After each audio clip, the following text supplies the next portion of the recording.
YouTube, how we doing? Pass the prop back here yet again. I misquoted on the title for this one because we got some NBA here for you guys tonight as well. I was after last show, I kind of was all in on MLB here. Now I forgot the playoffs or the play-ins are starting there. So joined as always by my guy Stu. How you doing, man? Doing pretty good. A little bit under the weather over here, but overall, can't complain too much. Good show on Monday. Always great to start off the week on the right foot there. And obviously, we had a little bit of playoff basketball yesterday. We got a little bit more today. So excited to dive into it and break down the slate. Yeah. It's I don't even know. I didn't even know who's playing today. All I know is it's the Miami versus the Heat or versus the Bulls. I forgot the Dallas was in there, so it's crazy. Oh my God, that's tough with this one. So should be a interesting one here. But obviously, I will kick it to you for NBA and everything there. But we'll let people trickle in. Anything you want to talk about over the last couple of days? I know obviously you watched the NBA game last night. I got to watch the second half, but I don't know. I feel like everybody's really, really high on this Warriors team, and I don't know, man. Like I like them, but do I think that they should be minus 240 against the Rockets? Probably not. Like that seems a little ridiculous. Is that what they are? Oh, I like the Rockets, man. That's what I'm saying, bro. Like that's what I'm saying. Like that, but I've been seeing all this hype on them, and I'm like, why would I not just bet the fucking Rockets? Yeah. I mean, it's Steph Curry, and people love backing the best of the best, and Steph Curry is the best of the best. The problem is when I watch the Warriors team, I don't see enough like surrounding cast. Like Jimmy Butler popping off was huge yesterday, and I think that's why a lot of people probably are on board because, regular season Jimmy and playoff Jimmy are two different beasts, So if you have that guy kind of playing at that level day in and day out, then you're going to be a legitimate team. It's hard to argue with that. It's just like, how can a team how can they support Steph Curry essentially? I mean, the offensive weapons beyond Jimmy Butler, who is not really a guy that traditionally spaces the floor. It's really pods out there. I mean, that's it. Like he had 3 points last game. That was not great to see as someone that bet a couple bucks on him. I didn't have anything really on that game at all. But when you're playing like Draymond heavy minutes, when you have Jimmy Butler heavy minutes, and then you also have, what's his name? Gary Payton Jr. playing at least 20 minutes a game. That's like 3 non-shooters on the floor at the same time. So every year I love playing Jimmy Butler 1-3 for the playoffs because he always shoots like way more in the regular season or in the postseason than the regular season. But they did catch up this year. It was like minus 240. But at the end of the day, if you're a defense, you still want Jimmy Butler taking those threes. That's a shot you're okay with giving up when Steph Curry is on the floor. So it'll be interesting. But I like the Rockets matchup when you look at a guy like Dylan Brooks, a guy a lot of people hate. At the end of the day, you can hate him all you want. When you got to draft guys that can go out there and guard Steph Curry, he's going to be pretty high on that list. Now you add in Thompson, huge wingspan. Like they got a lot of guys that they can throw at you that just make it like 48 minutes of hell on defense. So I would love to back the Rockets in that series. Yeah, I'm thinking about grabbing them at plus 175 right now. I feel like it's pretty wild, assuming that you're probably getting their favorite at home and their dogs on the road, thinking that Golden State has to go in somewhere and get that win. I mean, I also like freaking Sengun. Who the fuck's guarding him? Kayvon? I mean, you can run point Sengun at the top too, so don't mind that either. So there's that one. You guys already know I'm betting the Bucks. They're plus 155, 160 in that series. I'm for sure again. You got Bobby P coming back pissed. He'll fight those fuckers, dude. He hates those dudes. That's just another added bonus on top that they got in that little tussle. And I'm gonna tell you right now, I don't think there's one person on the Pacers that's taking Bobby. I don't give a shit you could throw anybody of those guys at him. I think Bobby's coming out of that room as a winner there if they're gonna start going down. And obviously they did not like each other. Yeah, no, I mean, that's an interesting series. I could not back the Pacers at that price. 190, minus 190. Win or lose, like I can't get there. You know what I mean? When especially one team clearly has the best player on the court at all times, and he can be a one-man wrecking crew. Like that wouldn't surprise anybody. So yeah, it's no way I'm getting to the Pacers, but it will be an interesting series. I think it'll probably be pretty competitive throughout, just because someone else has to step up. You know what I mean? And Kevin Porter, I guess, like it's going to be interesting to see. Yeah, we talked on the show a little bit about Denver. They're now even. That's now an even series. It's minus 110 each on each side, which we kind of expected it to get to. But am I crazy for wanting to throw a couple bucks on this Pistons team just to see if this magic keeps going? No, I mean, I kind of said the same thing. I like the plus 330. Yeah. No, I got a couple bucks on them already. I think my problem is when I look at it, and I like the Pistons on first thought. When you dive a little deeper, it does get a little scarier just because, like, outside of Cade, like, someone's got to step up. And when you look on the other side, like Brunson, at all times, the Pistons are going to essentially be playing Tim Hardaway Jr.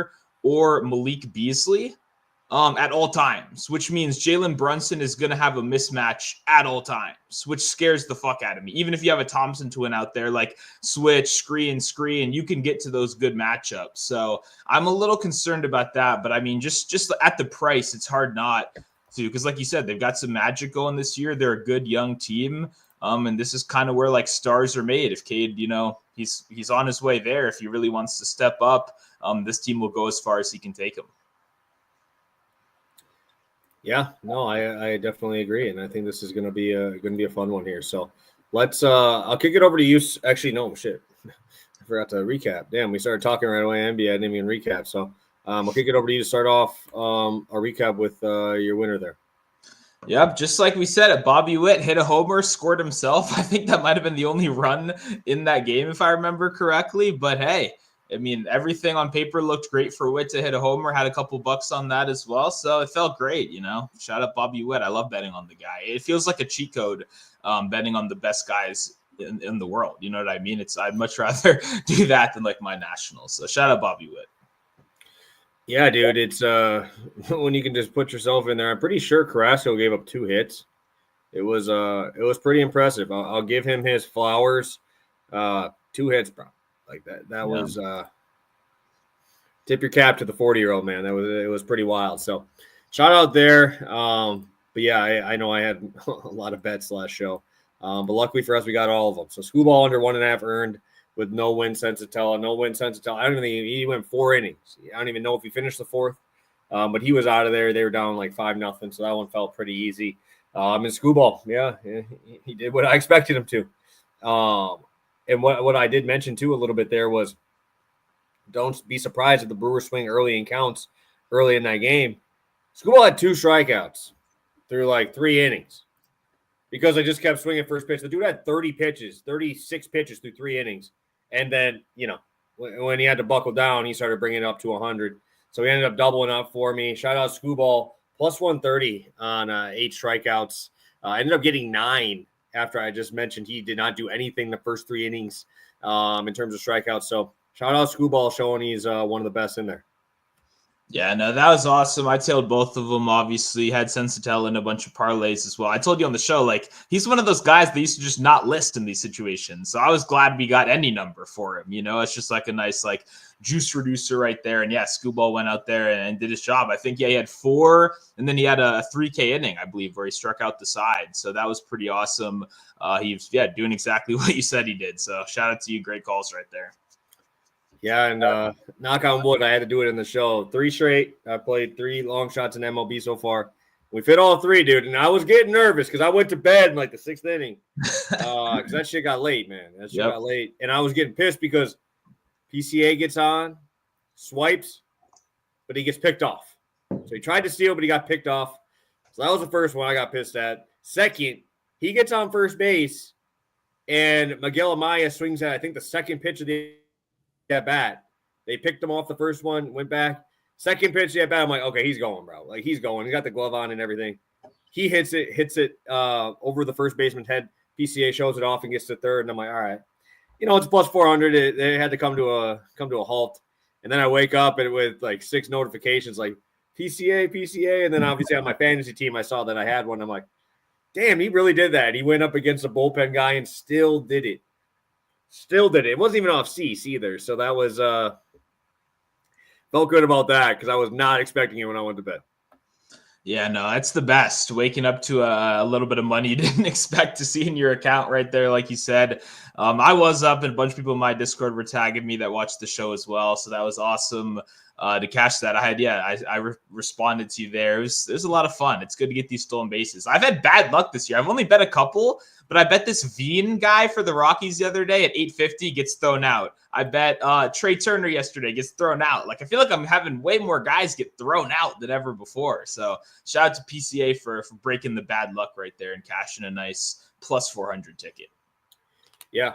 Shout out PCA, man. I told you, he's one of those fun guys you want to watch because he's an absolute menace on the base pass. So, it moves us up. I mean, our numbers are starting to get pretty wild out here on the show. 10-7, 7.66 units. Obviously, we would have a few extra wins on there if we counted the long shots on our record, but we don't count the long shots on the record, just on the units. But I think we pretty much hit every one of them in there. And then obviously NBA is absolutely rolling right now over the 20-unit mark. Shout out Ryan Dunn for getting us over that number. But yeah, we head into today, Stu. Absolutely cooking. I will kick it over to you to talk some NBA. I'm going to be a little bit more invested, once the actual game starts and the play-ons here. But with a 15-game MLB slate, you know where I'm at. Yeah. No, I don't blame you. I mean, for me today, I think it's kind of a night where if I'm betting the spread, it's like a dog or pass. Like I'm liking the Heat over the Bulls. There's no way I'm laying Bulls -2. I know they've had a great end to the season. I've been a fan of what they've been doing. It's fun to watch, but like, I don't know, man. I really don't think of them as like a playoff team. Well, on the other side, like everything the Heat emphasize, like Heat culture, the suffocating defense, high effort. I feel like that plays so much better in the postseason. They obviously have the coaching advantage in this series as well. The big question is like, no Jimmy Butler anymore.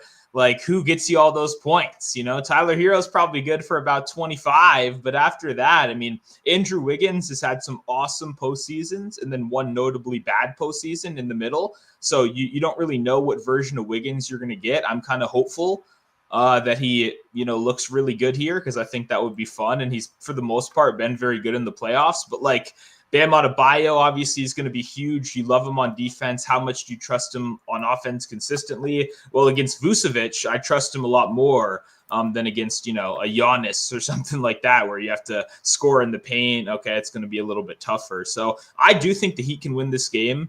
And yeah, I have a little bit of them +2. I think that's a solid bet right there. And the other one, Mavericks Kings, it's a little bit harder read. Once again, I've watched the Kings all year. Am I going to lay -5.5 in a playoff game, -4.5? No.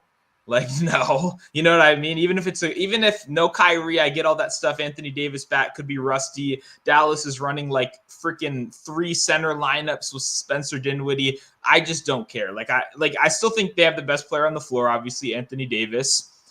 And the Kings are the Kings, man. I don't know what else to say. Like, I'm not going to get there with the Kings as big favorites. So maybe they win this game. I'm probably not going to be invested in the spread. But, like, you put a gun to my head, if I had to pick one team, I'll just ride with the dog here. Because at the end of the day, I do have trust that Anthony Davis can look like more prime Anthony Davis that won the Lakers that ring a couple years ago. So that'll be interesting. I'll probably have very limited bets in that one. I just don't know what to do with the Kings, It'll be interesting. That'll be a fun one to watch. But from a betting perspective, I'll probably mostly be on the sidelines. Yeah, no, it's tough games to cap here today if you're a spread better. Luckily for us, we don't bet spreads. There's a reason why we don't do them, because they're sharp, man. They're very sharp. And obviously in the NBA, I mean, there's probably tens, hundreds of thousands of people already bet on these games. These lines have been out a few days, so they're probably as sharp as they could be right now. But we got some props to talk about. So, Stu, I'll kick it over to you to start us off in that game we just talked about. Sounds good. This one is DraftKings. We got Kevin Huerter over 12.5 points at -125. When you look at this matchup, I mean, I think Huerter immediately sticks out as a guy I want to target. It's 13.5 in a lot of books as well outside of DraftKings. I would play the 13.5. I think that's fine. excuse me, as long as it doesn't get to like -130 or anything crazy like that. I think 13.5 should be good. And honestly, I'll probably have a couple bucks on the threes ladder. I don't think like postseason basketball is the best for ladders anymore. You know, I see a lot of people go crazy. I get it's fun. But I think the opportunities are a lot more limited. But a guy like Herder, who could see like really high volume in this one, I think he's probably your best candidate for that. And the reason I say that is because when these teams matched up earlier in April, he led the team in field goal attempts. He had the most shots out of anyone. And when you kind of think about it logically, what do the Heat do? I mean, they play suffocating defense. They're going to go after you. When Davion Mitchell got traded to this team, I was so happy. I've been a Davion Mitchell fan for a while just because I love what he does on defense. I love the college nickname Off Night. I think that's a sick nickname right there.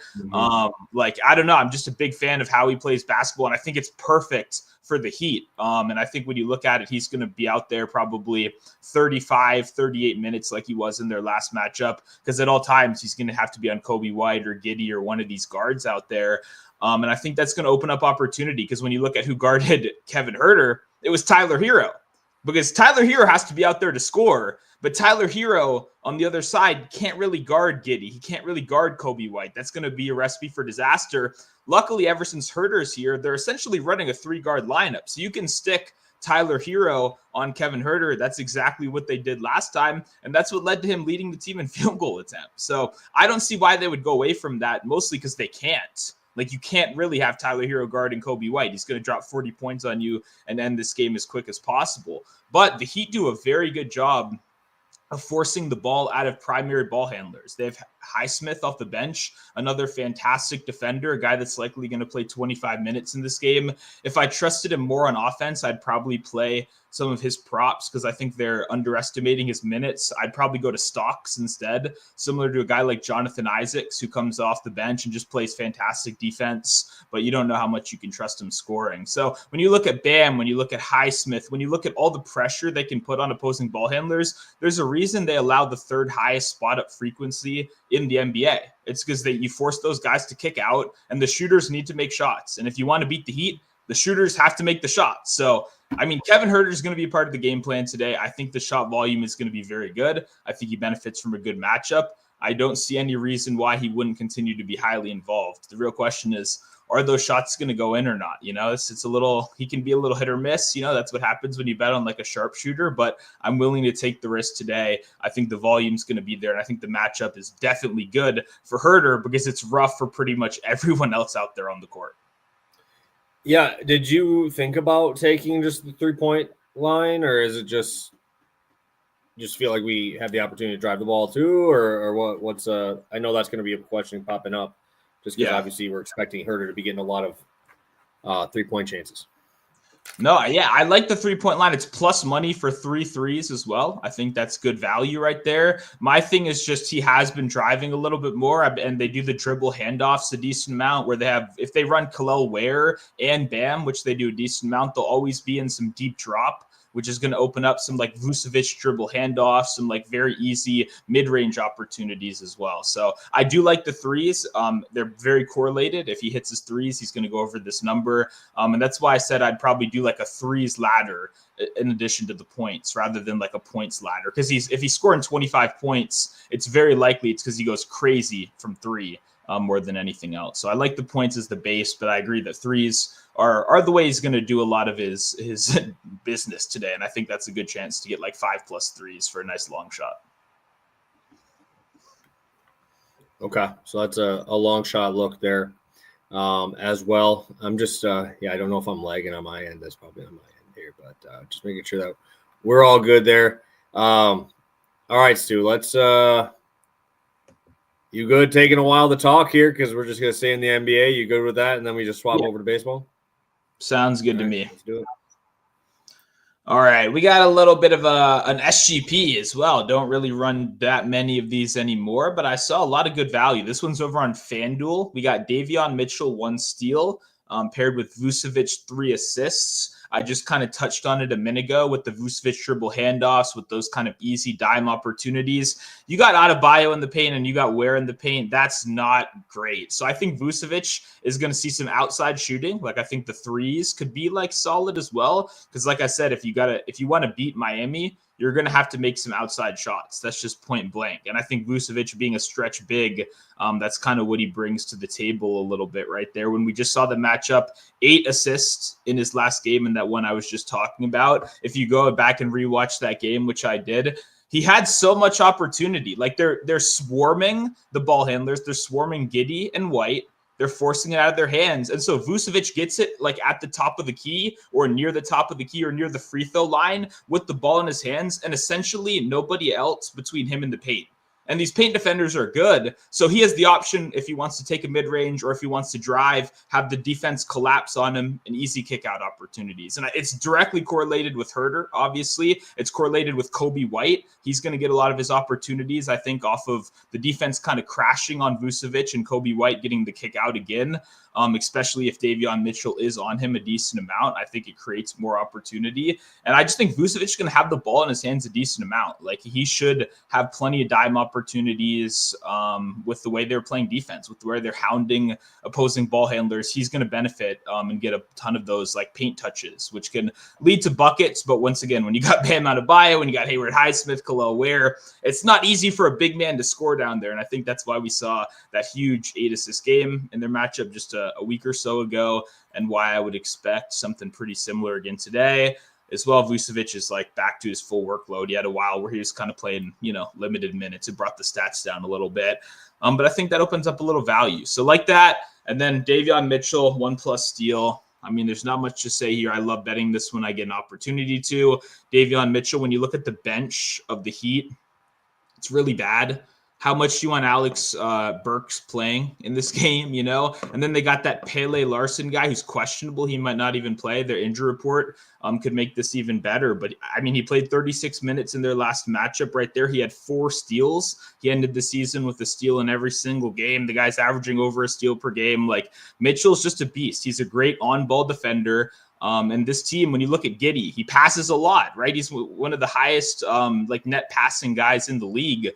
That creates opportunities. Even if you're a great passer, even when you look at the Jokic's of the world, Denver is still normally like middle of the pack in like steals and turnovers and stuff, because there's just going to be more opportunities when you spread the ball around a lot. And the Heat make you do that. They make you make those tough choices. And I think Mitchell is going to be playing hard-nosed defense for 36 minutes in this game. And it obviously resulted in 4 steals when they just met up a couple days ago. I don't see why history wouldn't repeat itself there. So I love Miami guys. And for years, it's always been Jimmy Butler 1-3. And then when they juiced it up, it would be Butler 1 steal and 1-3. I love Miami guys for stocks. That's what they're going after. They're trying to create chaos. And you got to know, when you don't have that much offense, this is your best path to victory, is creating mayhem. It's making it ugly. And I think Davion Mitchell will be a big part of that, guarding Kobe White, guarding Josh Giddey. I love him to get a steal right here. And 2 steals is plus money. I think that's a good look as well. So love this SGP. It's been a while since I've ran one, but I think both of these are very good value. Love it. Love it. Not much for me on those, but let's take a look at the chat in here. We got Coop talking about his Rockets, obviously getting a little disrespected in the market. Tyrone, appreciate you jumping in here as always. We appreciate you, Thomas. Hopefully we can keep it going here. I don't think I'm going to have one today, unfortunately.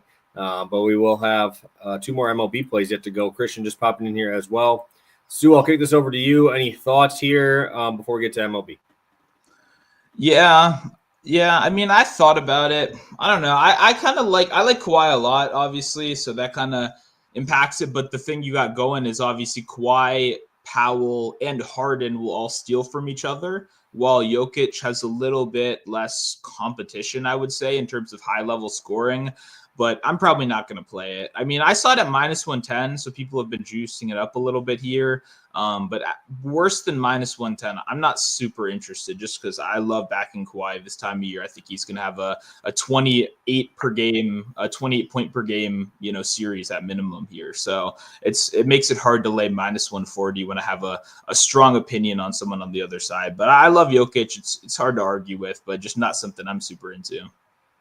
Yeah, and also you actually have a guy who's big enough to play like on him in Zubac on that side. So it's like, I usually like to take him against like those skinnier guys, right? Like the guys you can kind of bully a little bit more. So yeah, I feel like if Kawhi is like 2-1, bro, if you're getting a -140, that means the other guy's got to be 2-1 or higher. I definitely feel like that would be where I'd be going too, on like the Kawhi side, or even just maybe taking a flyer on Jamal Murray or something, like those guys that might have to step up and hit those outside shots. So, all right, we're on to MLB. That is the first starter here. Starting out with a quick little rundown here of some NBA action today. But we got a full MLB slate, 15 games today, guys. We are every team in action. There's 4 games already started. My Brewers are one of them. So, I have that on in the background here. But we got Strider on the bump throwing right now. So that's always fun to watch. But we got some really good games. I definitely think I like that Cubs game in the afternoon, Pavetta and Boyd. I'm actually going to talk about that game here in a little bit. But there's a few other games here that I'm liking. You get to see Corbin tonight as well. But I like that Phillies game. I think that Phillies game is the one that's catching my eye there. I know you got your darling Mitchell Parker on the bump, Stu, so I'm sure that'll be where your eyes go when it's talking MLB. Yeah, I mean, I played a little of his outs, but I don't know if I'd recommend it. It's going to blow up soon. I just don't know if the Pirates are the team. Once they get a good team, it'll be great to fade Mitchell Parker. But yeah, he's been good to me so far. So I will probably be backing him a little bit. But yeah, plenty of good stuff. I agree. I'm definitely going to be locked into that 4 p.m. Padres game as well. That's going to be a fun one right there. Let me just play around with something because I think my numbers got kind of skewed here. Okay, there we go. Yeah, because I had a different number up on my screen here. So I want to make sure that I swap that up because that changes a lot. You ever have that where you just like you type something in and you're like, oh, that's what I wanted, and it's not the actual thing that you want, and then the odds just go crazy on you. And I just looked at it and I'm like, oh damn, now it's kind of a little nicer. So let's start me out here. I talked about that game already, and I'm gonna start out with Mr. Fade Boy, and that's gonna be Robbie Ray. I'm going back to him.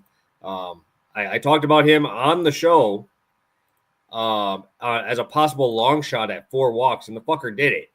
But it's only plus 170, bro. Like, it was not worth my long shot. 300 is pretty much the minimum for us to consider it a long shot. So, yeah, it was annoying. But I did have his regular line at 2.5. I'm going to have to play that on action because they don't let you buy down walks. But I'll be tracking the 3 and playing that too. But getting Robbie Ray at 2 walks against this Phillies team feels pretty good. I feel pretty good about it. Just looking at numbers wise, against left-handed pitch, 0.2 walk rate right for the Phillies, 26% in zone, and I think it was. Let me pull up the exact. Stu, can you still see me or no? Yeah, a little laggy though, but you're there. Yeah, that was weird. My screen just went black. That was like wild, but now I'm good. I'm seeing good now. But Robbie Ray, we can get back into it. Just kind of talk about my fade boy of Robbie Ray, but he has a 16% walk rate so far this year. Obviously, that's pretty drastic, and also a 21% K rate. So even in the zone, he's really not getting that many misses. That leads to a little bit quicker at bats, which I like. Because then you obviously have more time to walk people, right? When you got a 16% walk rate, we only have a 4 K minus BB. It's tough, right? And especially when you're throwing a 4-seamer 51% of the time, that slider has just not been in the zone. He has a high whiff percentage on it, but it's just not been in the zone. And I'm kind of scared if you're going to do that in this spot for the Phillies. And you don't have the ability to just let that ball fly out, right? Because you don't have San Francisco field here. You're playing out in Philly, man. The Citizen Bank Park, that thing is going to be just popping today. It's a mid-afternoon or 5:45 game for me. But obviously you're going to be seeing that ball fly out there. It's a huge difference. Heading over to Dean Kramer. Love that he doesn't walk guys, right? He's got like a 4% walk rate. I always look for that when I'm looking at hits allowed. But Dean Kramer just not missing bats, 15% K rate. That splitter has been dog shit, and that's supposed to be one of his best pitches. But I like guys that are throwing the cutter, sinker, 4-seamer. I like those. You're trying to let them put the ball in play, and I will take the Guardians against anyone putting the ball in play here. I looked at his strikeout numbers. I wanted to bet the under on strikeouts, but the Guardians have got me a few times already this year on the strikeouts. I think the hits allowed is definitely where I want to go. I feel like minus 120 is a pretty fair price. Yeah, no, I like the combo a lot, obviously. I mean, yeah, I didn't know that. Or it's hard to get walks like bought down, I guess. I assume it's DraftKings that's doing that right there. DraftKings is the only one I have it on. Yeah, so no, I love this spot right here. I mean, yeah, if you can get Robbie Ray at 2 walks in this matchup, I'm all in on that. And your analysis on Kramer, I think, was spot on. So 100% like it. Yeah, no, and I see Kramer. He said Kramer's one of my favorite to play over first inning pitches thrown. I don't think I've ever bet that market, but if it's profitable for you, I'm happy to see it. So, yeah, let's. This one, I don't know how people are going to take this one because I know a lot of people are like on this dude's resurgence here, and I'm not all the way bought in yet, and this is a spot where I don't want to get in front of it. I'm going to the Yankees team total at 3.5, facing everybody's new darling, which is Bubic, right? Bubic is the guy that everybody's been playing. I feel like I've been seeing him everywhere now, right? Whenever he pitches now, he's just kind of getting all the love here. But I get it. He's had some good outings. Again, I will reiterate. Same thing with Matthew Boyd.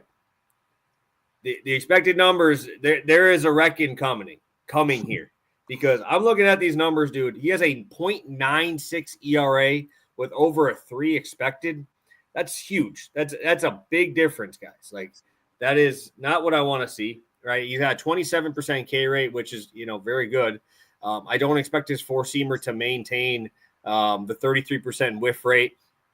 His changeup has now gone up in terms of whiff rate by 4%. His sweeper up by 3%. I don't see it. I don't see it sticking like that. And I've already talked about the Brewers against lefties. He obviously mowed down the Brewers. So that obviously makes your numbers look a hell of a lot better. What I will say is, could you ask for a worse matchup in the MLB than you as a left-handed pitcher going into Yankee Stadium to face this lineup? I will say no. The Yankees are the number 1 team in WRC plus against lefties. A 155 team WRC plus against lefties. That is absurd, guys. Like, that's 1.5 times better than everybody coming in there. Like, that's pretty much what that means. That is ridiculous. Like, I wish there was more ways for me to put this so you guys could like understand how real, like, crazy that is. Like, absurd. Then you want to look at like numbers. I know I'm not a huge guy in terms of pitcher versus batter, but when it's Aaron Judge and he's 3 for 6 with 3 for 6 with a bomb off you already. Goldschmidt 2 for 5 with 2 RBIs off you. Doesn't hurt. I just don't think that this bullpen will be able to maintain here either. If Bubic is out of this game, I know he's been really good at getting deep into these games. He's been getting to 6 innings, but he hasn't faced the Yankees yet, bro. And again, I know he's got good outings, right? I'm not going up against him saying he's bad, right? That's not what I'm saying. I'm saying this is quite possibly the worst matchup you could ask for. You have a team full of right-handed pop. We know Bellinger can hit lefties as well. You have Goldschmidt who smokes lefties. And, you go up against the Guardians, you don't really have to worry about, pop outside of Jose Ramirez, really, and Manzardo. But again, Manzardo's from the left side. Now you're going up against Judge, Goldschmidt, right? You got Jason Dominguez in the 7 spot. You got Volpe still. This lineup is so deep, and this is a spot I am more than willing to fade Mr. Bubic, and especially because I like these guys when they try to go through the Yankees lineup a third time. And I'm seeing them at 90. He's been at 90-plus pitches in his last 2 outings, or last 3 outings. And also, I don't like the fly ball rate right now, because if you look at ground ball rate, he's at 25 ground balls, and he's at 23 fly balls. If we're getting the ball up in the air against this Yankees team in a freaking Child's Park, see ya. This is not fun. This is going to be no bueno. No, I like the analysis there. I saw someone write up Bubic earlier for strikeouts. Then I opened my app to see the matchup, and I was just like, no, I'm good. You know what I mean? Like, you don't have to play every strikeout, and like against the Yankees as lefty, like you said, it's just something that I'm truly like never really interested in because it's the MLB. Even the best pitchers in the world have blow up outings, and this is like the team. You know, like you said, the ballpark with all this righty power here. I mean, I saw someone in chat asking about Aaron Judge. Like, I'm sure his home run is like plus 200, but like probably have to like that. Like, yeah, I like the regression spot right here. And I think obviously this Yankees lineup is kind of the perfect team to bring a little bit of that regression. Yeah, and I mean, again, you can game log watch and you'll be like, oh, let's bet Bubic, but it's like it's a game log watching on here. It makes things a little tough for guys because you got to look at matchups, man. You got to look at matchups. You got to look at what is this guy trying to do. And if I'm having Chris Bubic throw 46% four-seam fastball against the Yankees tonight, see ya, dude. That's some dingers, bro. I might bet Goldschmidt dinger. I might bet Bellinger dinger. I might bet the entire 3-4-5 dinger, bro. Like, feels like it just kind of has to happen right now because I'm liking that spot. Yeah, no, I mean, I'm glad Goldie's doing well over there, too. I've always liked him, just a consistent player, always getting the job done. Yankees kind of like with Rizzo, some of these older guys, it's kind of where they've gone to slowly fade away. So it's good that that's not happening to him so far. You know, I'm happy to see that. And I do agree. I like the extra base hit for both him and Judge right there.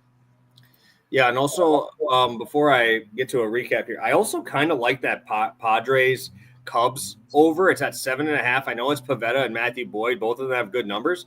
But again, let's just look at what teams do well, right? And we've seen right-handed pitchers against the Cubs have not fared well. They have a 122 WRC plus, 20% K rate. They're putting the ball in play, and Pivetta has been prone to power, right? That has been his issue. Then you go to lefties against San Diego, 106 WRC plus, and they're just not striking out. They have an 18% K rate, bro.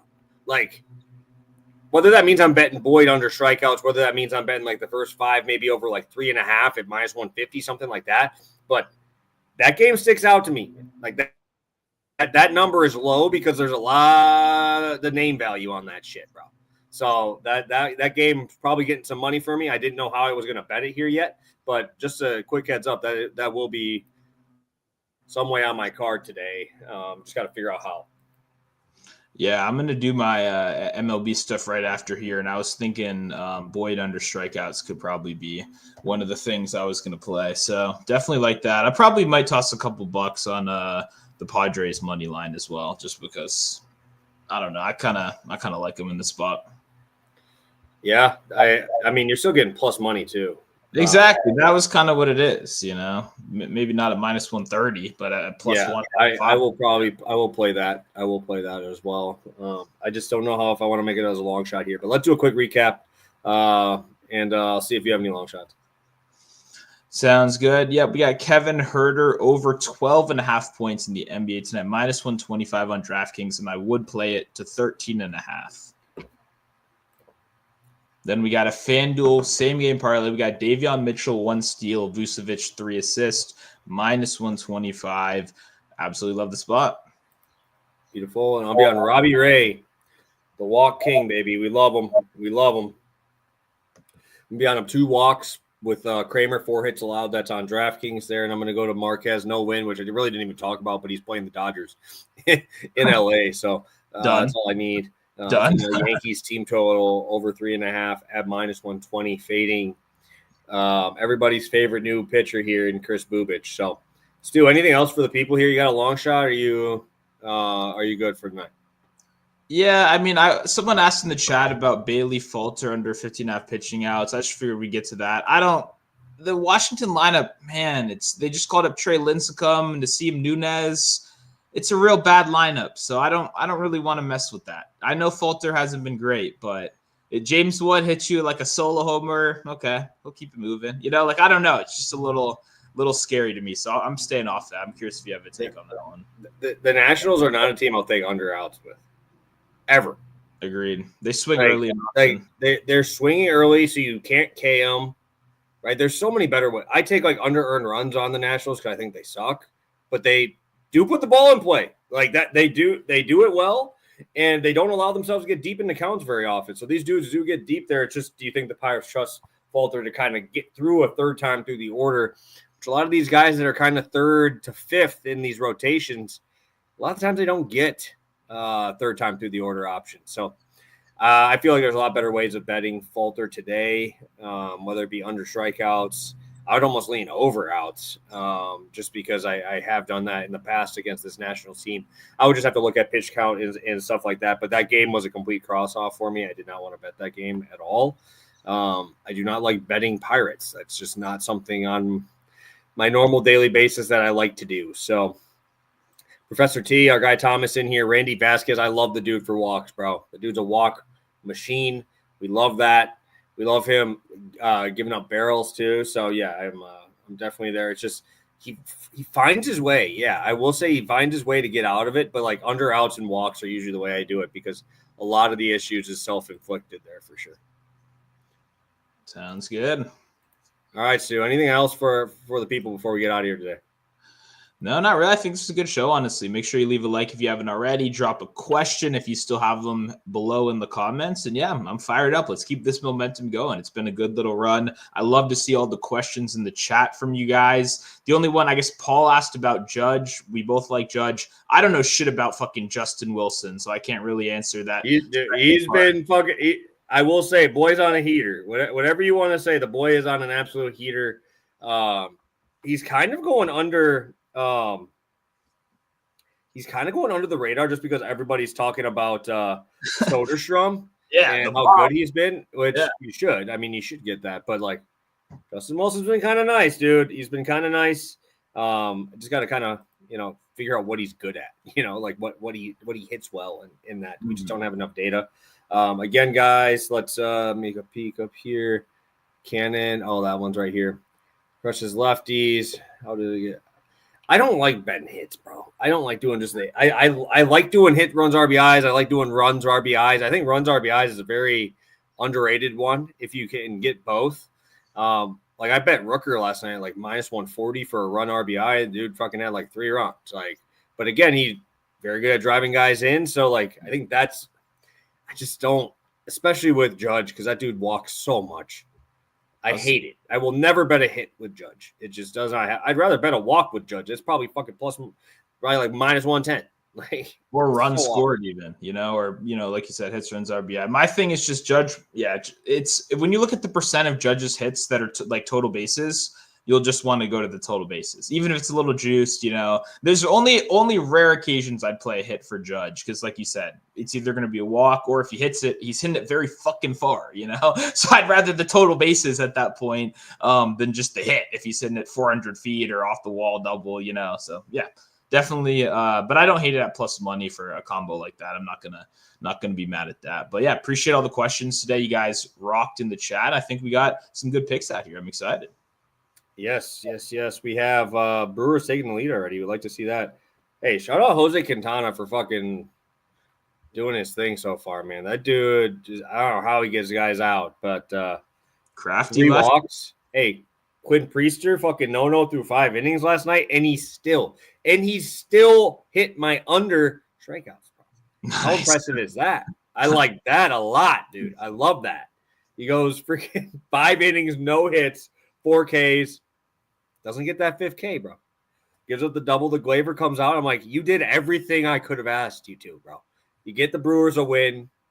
Yeah, you end up still staying under your strikeouts, and you stayed under the hits, dude. Everything you did right. So shout out Quinn Priester for doing that. No long shots today. We'll be back Friday. Make sure you guys are paying attention when we go live. Then we're at 13 likes. Let's get that to at least 20, guys, on your way out. Let's get that up to 20. Hit that like button on your way out. Let's hopefully keep these numbers going. I mean, these numbers starting to pile up, which we like to see. Almost 8 units in MLB. We're in like the first month already still. NBA is going to be pushing that 25 if we could keep this thing rolling here. So looking forward to it. Appreciate you guys tuning in as always. We'll see you Friday, and best of luck on all your bets tonight.